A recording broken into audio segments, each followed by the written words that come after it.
Alright guys, sa mapagpalang araw sa inyong lahat, meron tayong pangdinig dito sa Senado. Kaugnay ang panukalang 2024 budget ng DOF. Ayan, at attach agency nito. Panorin po natin ang buong detalye dito sa Senate of the Philippines Committee of Finance. Funds, Mr. Senator. As you may be aware, the Anti-Terrorism Act, or the ATA, now mandates the AMLC Executive Director to sit as one of the members of the ATC. Long before the ATA, the AMLC investigates terrorism financing already, a crime like terrorism classified as a threat to national security.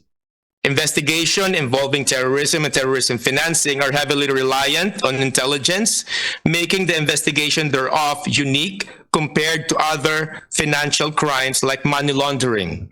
We initially requested a 30 million budget for 2024.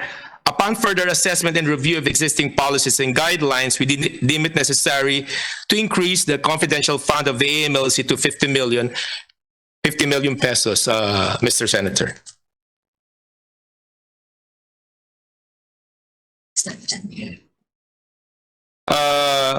Your Honor, we'd like just to update the Senate about the status of the FATF gray listing of the Philippines, which is also the AMLC, as you very well know, is the central authority in charge and monitoring with the compliance of all government agencies with the action items in the FATF. In its June 2023 public statement on the Philippines, the FATF noted that the Philippines' high-level political commitment to work with the FATF and the APG, or as our Asia-Pacific group, to strengthen the effectiveness of the AML-CFT regime. The FATF recognizes that the Philippines has continued to demonstrate progress in addressing its deficiencies, some of which includes actions taken and sanctions applied on unregistered and illegal remittance operators, increase in human resources of the AMLC to maintain effective operational analysis capacities and facilitate timely access of law enforcement agencies and other competent authorities to information protected by bank secrecy, increase in the development and use of financial intelligence, and increase in financial investigative skills of the law enforcement agencies tasked with the money laundering investigations, and also the prioritization of asset tracing and confiscation under this framework to deny funds in line with the risk profile of the Philippines, and also demonstrate appropriate measures as taken with respect to the nonprofit organizations sector, including unregistered NPOs, without disrupting legitimate NPO activities. Another one is provide and publish guidance for delisting and freezing procedures related to proliferation financing of weapons of mass destruction. These are some of the progress that the Philippines made, which the FATF recognized on the Philippines regarding its previous deficiencies, Mr. Senator. For the remaining deficiencies of the Philippines to be further addressed by the Philippines in the coming months, the Philippines should then continue to work on addressing its strategic deficiencies. Some of these deficiencies, more important deficiencies on the FATF gray listing is, number one, I'll just mention five, Your Honor. One is demonstrating effective risk-based supervision of the NFBPs, yung designated non-financial businesses and professions, which include lawyers, accountants, real estate brokers, casinos, and jewelry shops. Number two is demonstrating that supervisors are using AML-CFT controls to mitigate risks associated with casino junket operators. Number three is enhancing and streamlining access to beneficial owner information and taking steps to ensure that the BO information is accurate and up to date. The one in charge with this action item is the SEC po. Number 4 is demonstrating an increase in money laundering investigations and prosecutions in line with the risk profile of the Philippines. The one in charge with this is the AMLC and other law enforcement agencies and the Department of Justice. Another one is demonstrating an increase in identification, investigation, and prosecution of terrorism financing cases. The FATF urges to swiftly implement its action plan to address the above-mentioned strategic deficiencies as soon as possible, as all deadline expired in January 2023. However, Mr. Senator, we have a self-imposed deadline up to next year within which to comply with all the action item requirements of the FATF. The Philippines is aiming to exit the gray list in 2024. However, it must be emphasized that the remaining action items or deficiencies is the concern of the whole of nation or whole of government. All AMLCF-THRU stakeholders such as the supervisors, that includes the PAGCOR, CESA, APECO, AMLC, BSP, SEC, the IC, among other supervisors. And for all we know, pinondohan lang last week. Okay? Pustahan tayo dito sa local, kapupondo lang ng bank account nito. Kung magkano requirements na pera. Pero ang gusto ko malaman, kung yung bang mga may-ari ng mga consignee,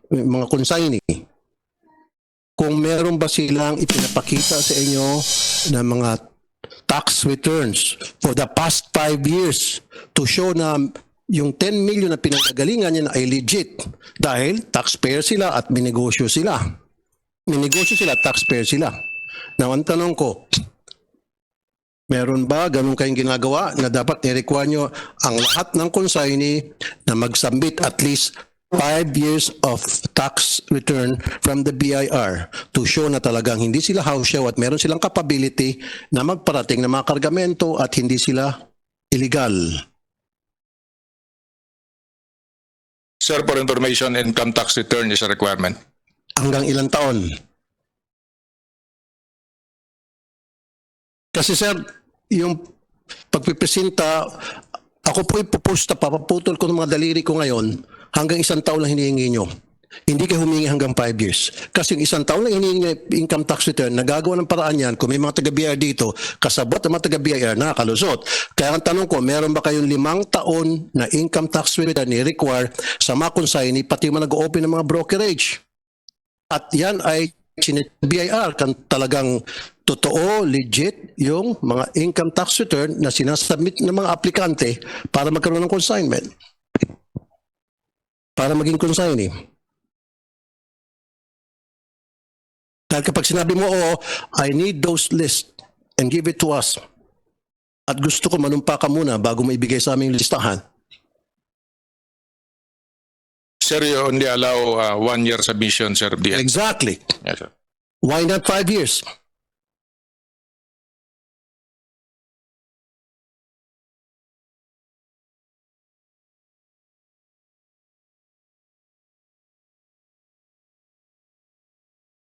Yun lang.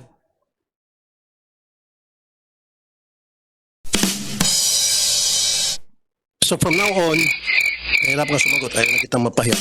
From now on, lahat ng mga consignee nyo dyan,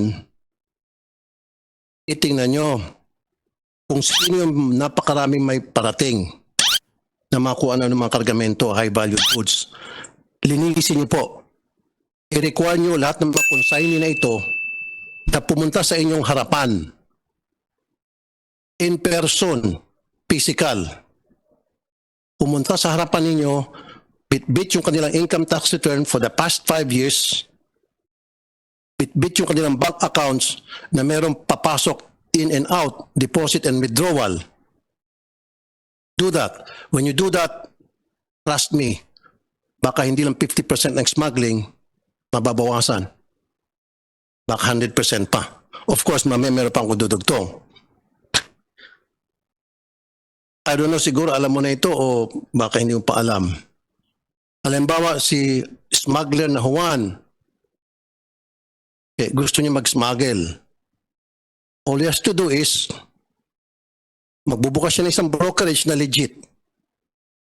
At sa baba ng brokerage na yan, magbubukas siya ng 2 or 3 consignee na legit din. Itong legit na broker at consignee, ito yung magpaparating ng mga legit na kargamento. So makikilala siya bilang legit. On the other hand, magbubukas siya ng another brokerage, ito na yung hausyaw. And then sa ilalim ng pangalawang brokerage na ito, marami ng galamay ng mga illegitimate na consignee. Ito na yung pinag-usapan natin. Tama? Ngayon, itong si illegitimate consignee, naka-enroll ito at mga scholar. Siyempre, pag ikaw ay naka-enroll at scholar, kailangan mo siyempre magbayad ng tuition fee. So yung nagbabayad ng tuition fee, yun yung inaalaw na magparating kahit na anong kargamento. At kapag mainit na, siyempre itong si illegitimate broker, pwede nang hulihin. You admit na that exists? Alam mo, sinabing naka-enroll? Naka-enroll, ibig sabihin, magpapaalam yon kung ano yung mga kargamento na pwede. Pag nagpaalam siya, hindi siya pwedeng hulihin. Dahil, kilala niya si Dean, kilala niya iba't ibang profesor na pinapasukan niya. Hanggang sa security guard ng eskwelahan para makalabas-masok siya ng gate. Yan yung dahilan kung ba't hindi matigil-tigil ang smuggling doon sa enrollment. Diba, sir? Now, let's go back doon sa consignee. Doon pa lang sa consignee, sir, kapag gumawa kayo ng betting, thorough screening, wala na si... Alright, napakinggan po natin itong si ating Senator Rapi Tulfo. Nirepaso ang ayan sa Pagdinig kaugnay ang panukalang 2024 budget ng DOF. At maraming salamat sa inyong lahat and peace out.